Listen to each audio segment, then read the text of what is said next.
Very interesting. And I'm looking at some of the feedback that you are sending on the LSK elections. A guy called Nelson Kimathi is saying, very, very happy. Professional colleagues did well to elect Macharia and Njeru. Impunity falls. And by the way, guys, did you know there were spoiled votes?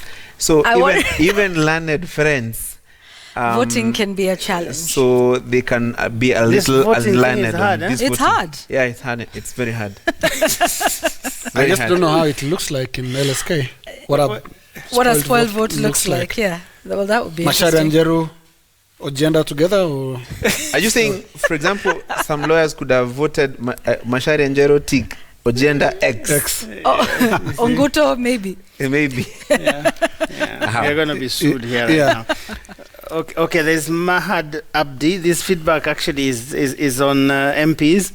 He said, I think the first thing the housing levy should be used for is to construct 416 houses for our legislators. And then he thinks they should stop doing something with our taxes. I imagine wasting our taxes or whatever. But he's saying 416 houses. Forget those other people first. Just build 416. Give it to this guy so that and they're official. Yes. So no need for a mortgage. Yes. No need for a housing allowance. For the time they're working for us. Yes. And then after that, move in. The other 416 come in and they have their official houses. Interesting. Now, Elon Luvanda. P.S. Hinga is listening. P.S. Hinga. Okay. Wow. Elon Luvanda says that as the mirror of society, that is you, us as media, do not chastise politicians' greed alone. Greedy electorate are also to be condemned. They are the source of the problems because they vote after handouts. But you know, I think some of those guys, some of them in my village that I talk to, they tell me this is a transaction. I don't know when I'm going to see this guy next once I vote for him. So anytime he comes around and nipatie tu ile yangu tumalizane, because I'm not hoping he's going to build anything for me. Yataenda tunapotea. Wow. And talking about what will be spent in Nairobi and what will be spent there in the villages, there's this concern about the Auditor General's report. And last week we spoke about some of the ridiculous budget lines that we saw in the county government. Expenditure, money for State House, money for South Sudan peace talks, and we thought it was Kiambu, then it ended up being 11 other counties. And I've seen the National Treasury today trying to say that the county governments were using the wrong or erroneous names for programs and sub-programs. CS Rotich asking the county government to resubmit their reports to the Auditor General so that in return he can resubmit the reports to the Senate. So it's like hakuna pesa imepotea, you can resubmit, kulikuwa na makosa, let's deal with it. Yeah, but before we even get to that, let's just remind ourselves of how this all began, because it all started with Kiambu Governor Waititu, who was before the Senate. And let's listen to what he said when he was before the Senate, because that's what started this whole debate. Honestly speaking, I want to believe that this report was not interfered by anybody to put in those things so that when I come here, I'll be cornered the way you are cornered. I just want to believe. Very sincerely. So not only was he shocked and surprised by some of those numbers there, but lots of other people came to his defense. The Deputy President and also the Chair of the Council of Governors. Let's listen to them and then we can come back and talk about this some more. Huyu baba hao asiwekewe msalaba ambayo sio yake. Aulizwe ya Kiambu, ile ya national government, sisi tuulizwe. Ama namna gani watu wa Kiambu? Sinamna hiyo? The Kiambu County and other counties did not budget or receive or spend the monies as indicated in the financial report. So, Francis, you were talking about the statement from Treasury today. Yes. In fact, let me quote the 6th paragraph of the CS's statement. He says, we note that the audit reports of the affected county governments did not contain findings of misappropriation of funds based on the wrongly described programs and sub-programs. So there was the question of whether the monies that we saw, 980 million for State House affairs, I mean, it's due 1 billion shillings for free primary education, 80 million shillings for South Sudan peace process. The assurance from the National Treasury is that this money was not spent. But there are still many questions. Many questions being, how did we end up here? And how safe is the IFMIS system, the Integrated Financial Management System? How safe is it? Or do they know how to use it? Precisely. Because those were some of the issues that were coming out of Treasury, saying they were not following the correct procedures when recording expenditure on IFMIS, leading to the generation of wrong reports. Which is what I think the CS statement alludes to, because one, it basically says that there's a general template that is used by the national government, which the counties apparently picked, but then there are counties that realize that there are certain budget lines that don't belong to counties and therefore remove them altogether.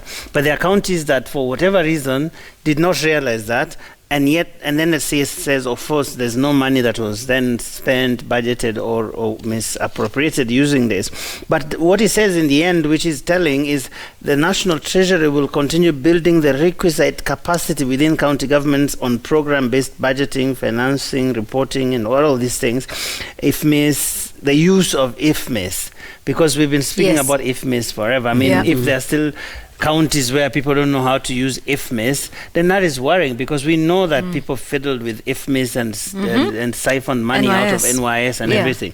So it is actually worrying that people at the county still don't understand how to use this system, which is the only... And many of them are reluctant to, because I remember even when we took a look at previous audit reports from the Auditor General's office, he has constantly cited counties for not using the IFMIS payment and what is more telling and worrying as well is that even the governor, for example, Waititu and whichever other governor spoke about this, when he appeared before the Senate, he never said that, well, you know, there's a problem with my people, they don't understand this thing, they did ABCD. So it seems that even the governors themselves are not aware, or they don't want to admit it, that they actually have capacity issues, if that is what this is about. They actually even said, oh, maybe someone inserted something, maybe it is political detractors who are trying to finish me, and that sort of thing. So they seem to have a problem which they are not even aware of. Let's admit, this is a very foggy issue at this stage. It's still really clouded in mystery. We are yet to know what has happened. But what we need to make clear is, at what point does an auditor general, when does the auditing happen? Auditing happens after the spending has been done. The auditor comes in because there was money that was spent. It doesn't come in to check a budget that has not been spent. So I think there are inconsistencies even in the story that is coming from the statement, Francis, you just referred to, because it suggests nothing was spent. So how is this an audit report then? Put it this way, Yvonne and Linus and Joe. My basic understanding of what auditing is, you've been given money, 100 million shillings, let's say, for Kwale County. The Auditor General comes... You can safely use Kiambu. Oh, Kiambu, whatever. So the Auditor General comes and asks you got 100 million shillings. Please show me how you spent this money. So you enumerate the programs that you invested the money in, the minutes for the meetings where a decision was made on how to spend this money, so that the Auditor General now gives a report on whether you've spent the money well or not. If there are questions or not, it is now up to the Senate to say you've been given a clean bill of health. And if there are issues, the governor is called to explain why a certain amount of money is missing. So if the Auditor General in his report says there's some money that is missing, or there's some money that was spent for functions that are not related to the county governments, then there are questions. But more fundamentally, I think we've spent 2 weeks discussing what I would call technical issues.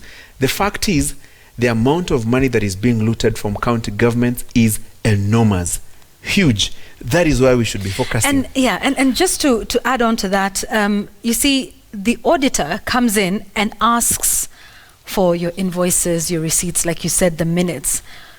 So these were presented to the Office of the Auditor General.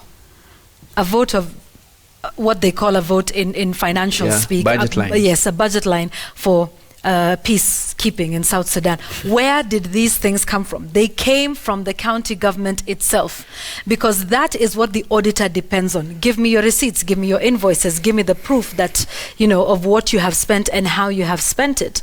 The controller of budget is also distancing herself from this. She said, and I quote, "The items were not in the budget that she approved." Yvonne. And what the controller of budget office does is they oversee implementation by authorizing withdrawal from public funds. So you would go to the controller of budget and say, so we need money for, ECD, which is under county governments, agriculture, water, that sort of thing, salaries, development.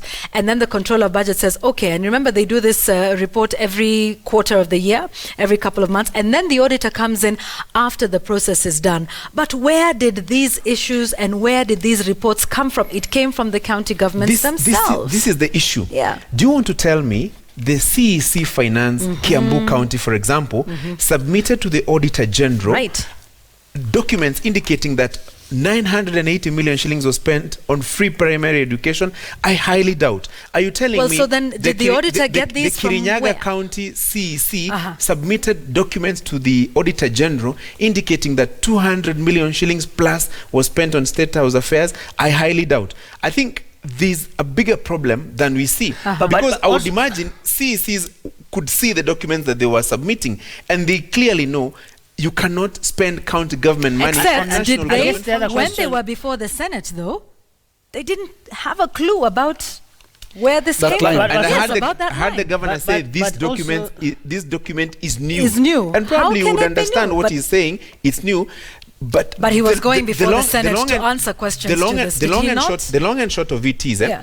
I think there's a need to start looking at in a clearer manner how devolved money is spent, the systems therein, and the capacity of the finance departments in all the 47 counties To answer and account. questions satisfactorily. Because what we are engaging in here, and from what the Treasury is saying, are technical issues. And it but is- where is the And money? it is conjecture, Yeah. because look, one would imagine, and this is just how I am looking at this, one would imagine that if it is a template picked from the national government, then the figure for, say, State House affairs would be the same, because it is one national government, and unless we are talking about State House affairs in Kakamega, State House affairs in a different place. I mean, you would imagine the national government has this template and State House affairs has one figure.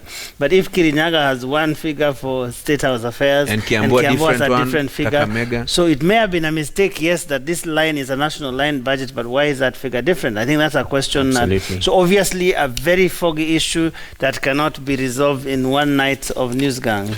But Joe, just for the record, my county of Narok is hosting Madaraka Day in 2 weeks' time.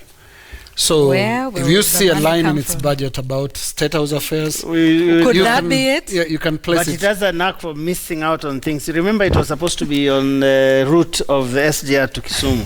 I'm just saying. Well, let's see if that happens.